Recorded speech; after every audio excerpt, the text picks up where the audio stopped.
नमस्कार मु अंबिका आपण मानक बहुत बहुत स्वागत करुच्ची अंबिका किचन चैनल को। आज मु बनवाई जाऊँगी बटम छतु मसला भजा। चलतु एबे देखि नबा बटम छतु मसला भजा मु केमिति भाबरे प्रस्तुत करुच्ची। छतु प्रस्तुत करने देखो तो मुझे गोटे छतु पैकेट नहीं आसी जोटा कि 500 किलोग्राम यहाँ अच्छी।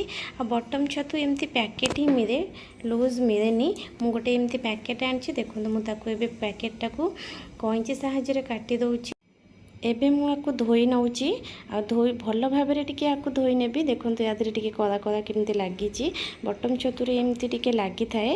यहाँ भल भाव में मुझे धोई नौची। एबे छतु एबे भल भाव में देखो मु धोई नहीं केते क्लीन भाव में मुझे धोई। आपण मैंने भी छतु आनिले एमती भल भाव में धोई नेबे।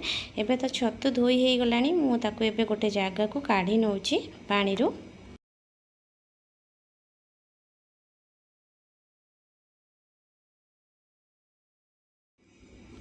छतु तो धोइबा हो गला। एबे छतु को काटी नबा। एबे देखंतु काटिबा मु छतु को एमती गोटे नौची ता मझिर 2 फड़ा कर दउची आ ताको छोट छोट पीस करके काटी दउची।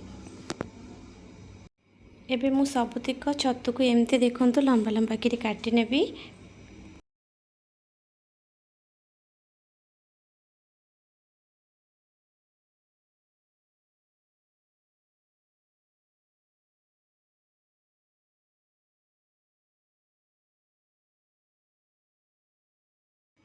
छतु कटा सब सरी जाइछि। छतु को एबे भाजी नबा। एबे मु कढ़ी गोटे गरम करी नैछि सेतिरे किछि दउछि सोरिष तेल। सेतिरे फुटै नउछि जीरा लंका सोरिष।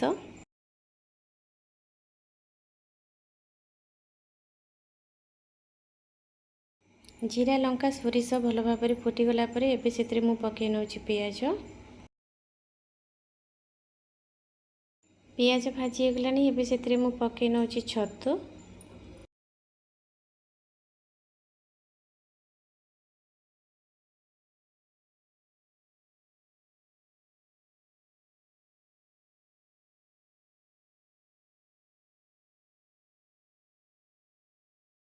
एबे एथिरे मु स्वाद अनुसार लूण पकई नउछि।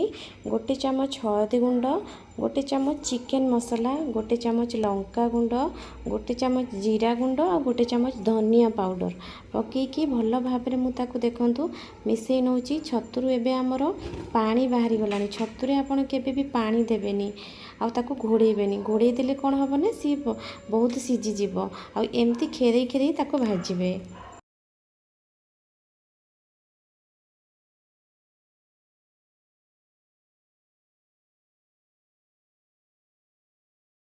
छतु भाजिला बेले मु गैस को हाई फ्लेम रे रखी। हाई फ्लेम रे रखिबा द्वारा कौन हम ना छतुरे जो पानीटा अच्छी सेटा मरीज।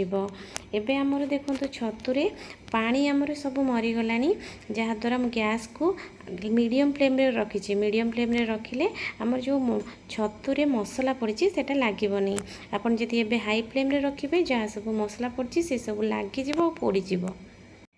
मसला छतु देखंतु एबे मोर प्रस्तुत हो जाइछि। ए मसला छतु आपने खरा दिने पखाल भात रे खाइबे बहुत टेस्ट लागिबो। आपण माने एमती थरे घरे प्रस्तुत करंतु आ खांतु आ कहिबे केमते लागिला कमेंट्स रे।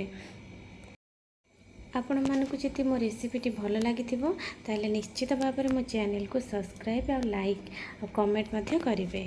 Thank you.